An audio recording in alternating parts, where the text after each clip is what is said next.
Salam sejahtera, terima kasih karena bersama dengan saya di Nazilin Unity Channel. Ini satu berita yang paling hangat dalam pasaran di saat pagi hari ini, yaitu diramalkan bahwa Anwar Ibrahim akan jadi Perdana Menteri paling lama. Siapa yang meramalkannya? Ramalan Kit Siang. Pasti Anda mengenali siapa Lim Kit Siang, veteran DAP yang paling berpengaruh di dalam parti tersebut. Ahli politik veteran Lim Kit Siang meramalkan Anwar Ibrahim akan menjadi salah seorang Perdana Menteri paling lama dalam sejarah Malaysia.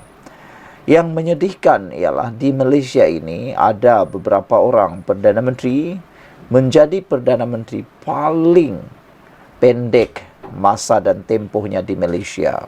Yang paling diingati sekali ialah Muhyiddin Yassin.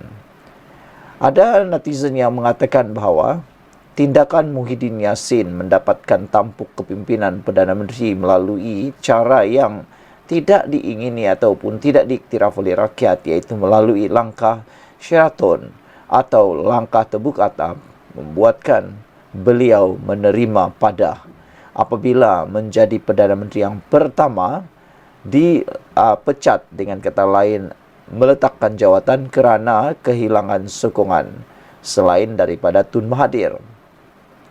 Jadi, adakah Anwar Ibrahim akan mendapat balasan yang baik akibat perbuatan jahat dalam rakan-rakan gabungan Pakatan Harapan sebelum ini? Anwar Ibrahim diramalkan menjadi Perdana Menteri paling lama dalam sejarah Malaysia.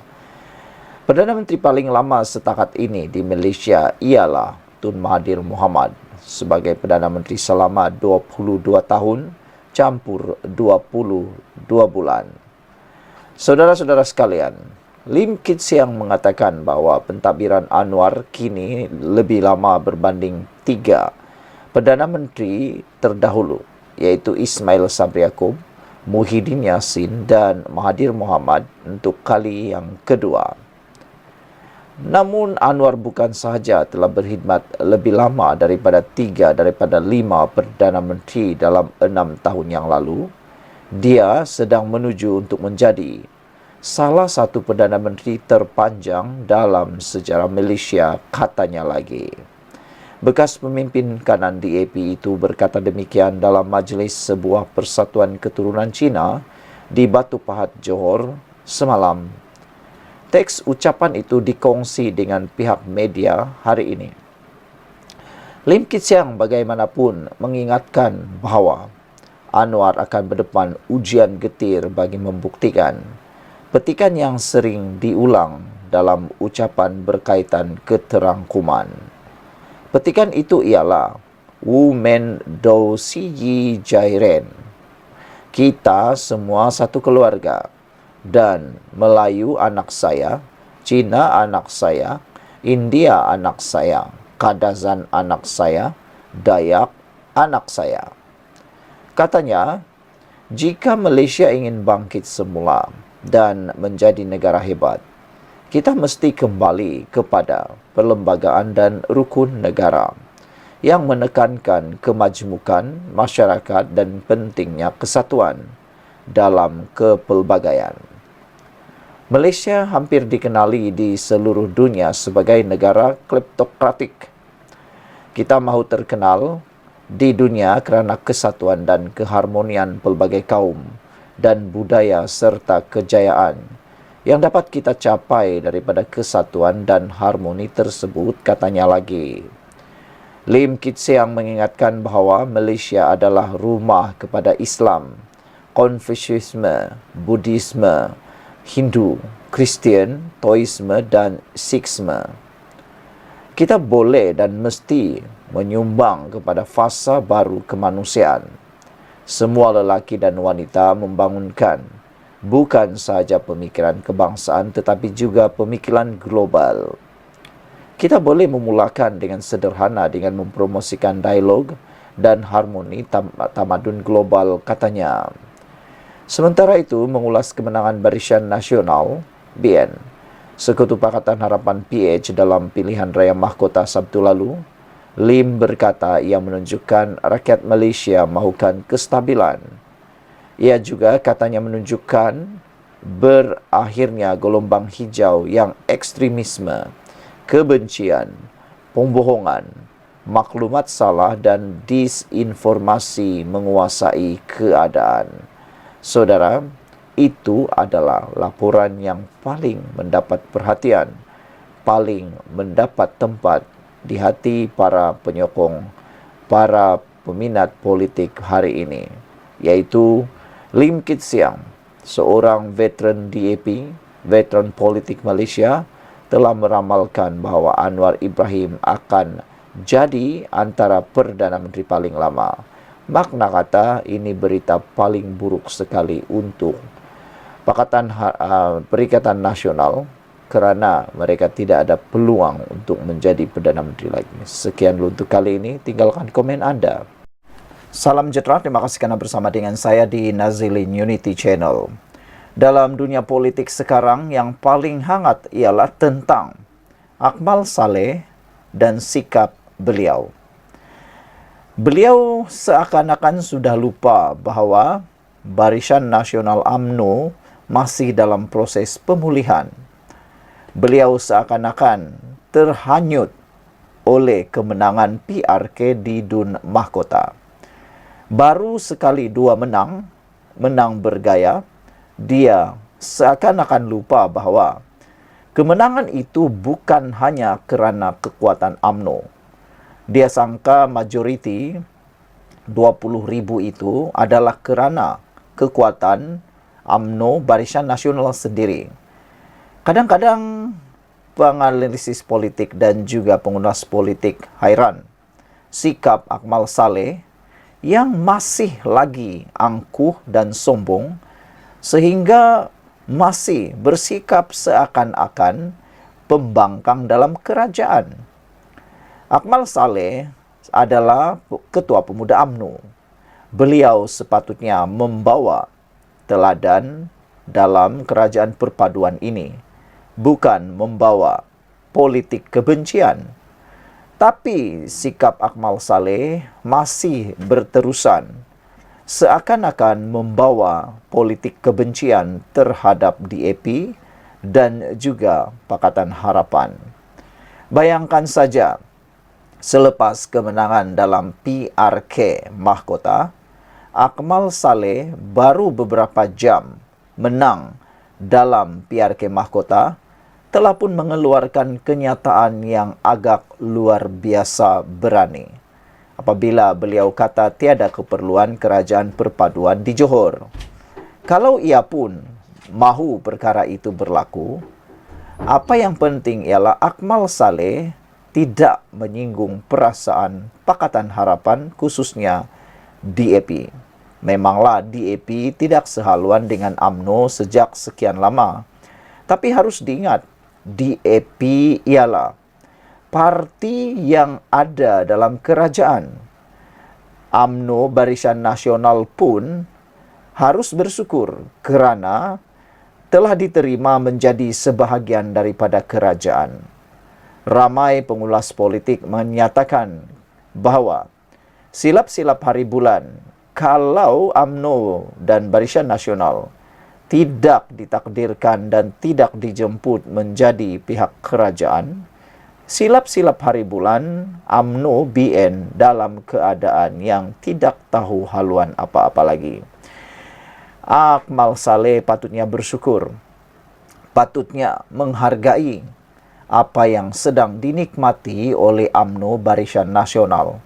Dalam kemenangan pilihan raya seperti di Nenggiri dan juga di Dun Mahkota, sepatutnya Akmal Saleh sekurang-kurangnya kalau tak pun nak minta maaf dengan Teresa Kok atau DAP, janganlah pula timbulkan isu yang boleh menyinggung perasaan pihak kawan.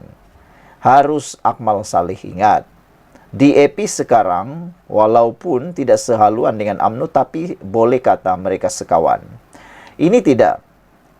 Sudah menang, sekarang pula menjadi isu. mencari isu. Pastinya ini akan menjadi peluru hidup, senjata hidup untuk menembak semula Pakatan Harapan.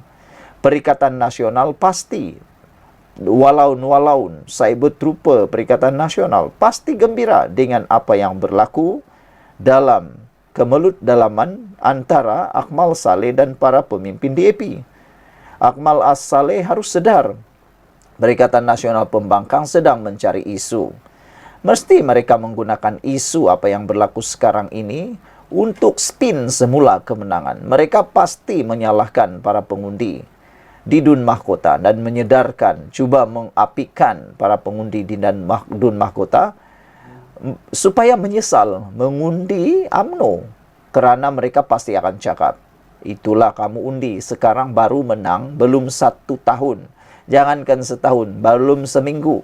Belum seminggu kemenangan UMNO di Dun Mahkota, dah mula timbul pelbagai isu, termasuklah yang dianggap sombong daripada Akmal Saleh. Hari ini, Ketua Pemuda UMNO sekali lagi menyindir DAP dengan kegagalan tarik pengundi Cina, juga salah Akmal. Saudara-saudara sekalian, Ketua Pemuda UMNO Dr. Akmal Saleh menyindir sama ada beliau juga menjadi punca penurunan jumlah pengundi Cina pada PRK Sungai Bakap Julai lalu yang menyaksikan Pakatan Harapan PH kalah. Inilah yang betul-betul tidak dapat dihadam oleh para penyokong Pakatan Harapan khususnya. Mereka hairan, kenapa Akmal Saleh ni kadang-kadang macam api dalam sekam, macam orang pembangkang dalam kerajaan, yang mana membunuh, membakar kekompakan, membakar perpaduan itu sendiri. Akmal Saleh sepatutnya tidak mengungkit isu yang lama. Kalau nak mengungkit tentang apa yang berlaku dalam Dun Mahkota, kenapa nak korek luka yang lama? Apabila tindakan Akmal Saleh mengurik luka yang lama ini, tiada mustahil api akan menjadi lebih marak dan lebih berapi. Kalau DAP meninggalkan kerajaan, apa yang akan jadi kita pun tak tahu. Anda harus tahu, DAP meskipun tidak disukai oleh Akmal Saleh, tidak sehaluan dengan Barisan Nasional, tapi kerusi DAP jauh lebih kuat daripada UMNO Barisan Nasional. Saya yakin Akmal Saleh tentu akan menyesal kalau itu benar-benar berlaku. Saudara-saudara sekalian, tindakan Akmal Saleh menyindir kekalahan Pakatan Harapan dalam PRK di Sungai Bakap menjadi duri dalam daging. Beliau memberi maklum balas itu menjawab kenyataan Ketua DAP Johor Liu Chintong yang mendakwa perbalahan Akmal dan naib pengerusi DAP Teresa Kok menjadi punca ramai pengundi Cina tidak mengundi pada PRK Mahkota Sabtu lalu. Yang ini tiada siapapun yang dapat menafikan. Memang ini punca. Pengundi Cina ramai protes. Tapi itu pun Akmal tak nak dapat terima. Tak dapat terima dan cuba pula menafikannya. Saudara-saudara sekalian, katanya merujuk pengurangan 10% pengundi Cina pada PRK Sungai Bakap. Ketua Menteri Pulau Pinang, Chow Kun Yu, dilaporkan berkata peratusan mengundi rendah itu menjadi puncak kekalahan PH di tangan Perikatan Nasional PN. Akmal turut meminta Liu bertanya terlebih dahulu kepada Kok yang mengeluarkan kenyataan mengganggu gugat ketentraman negara, bukan menyalahkan orang yang membeli maklum balas terhadap kenyataan tersebut. Cuba contohi MCA yang kuat bekerja dan akhirnya membawa pengundi Cina asas mereka mengundi seperti yang dijanjikan. Nak salahkan saya, ikut suka hati kamu, parti kamu, kata Akmal Saleh. Tindakan Akmal Saleh ini makin hari makin entahlah. Kadang-kadang kita yang memerhati politik ini makin menjadi bingung dan makin menjadi risau. Saya sendiri secara pribadi saya risau dengan kekuatan yang ada antara DAP dan UMNO ini. Bukan oleh Ketua Zahid Hamidi, tetapi oleh Ketua Pemuda UMNO ini, Akmal Saleh. Silap-silap hari bulan, bukan saja UMNO dan DAP akan terus bertelagah, tetapi kerjasama ini mungkin akan hancur di tengah jalan. Apabila Akmal Saleh kata, contohi MCA yang kuat bekerja, tidakkah Akmal Saleh tahu sepanjang kempen pilihan raya di Dun Mahkota, DAP bekerja kuat, keras, seperti seakan-akan calon DAP yang bertanding di kerusi tersebut. Sehingga mula ada kata-kata daripada Pakatan Harapan, khususnya penyokong Pakatan Harapan. Mula ada suara-suara sumbang mengatakan bahwa kalau beginilah sikap Akmal Saleh, lebih baik DAP bertanding saja di sana, kata mereka. Lebih baik ada kerusi, 3 penjuru. Perlawanan 3 penjuru, baru tahu berapa tinggi dan rendahnya langit itu, kata mereka. Saudara, apa pula komen Anda tentang isu kali ini, tindakan Akmal Saleh ini? Pada pendapat kita, apa yang perlu dibuat ialah Akmal Saleh perlu mengendurkan serangan-serangan seperti ini untuk mengelakkan ianya menjadi senjata kepada pembangkang dan boleh memudaratkan perpaduan kerajaan ini. Sekian dulu untuk kali ini. Jangan lupa tinggalkan komen Anda.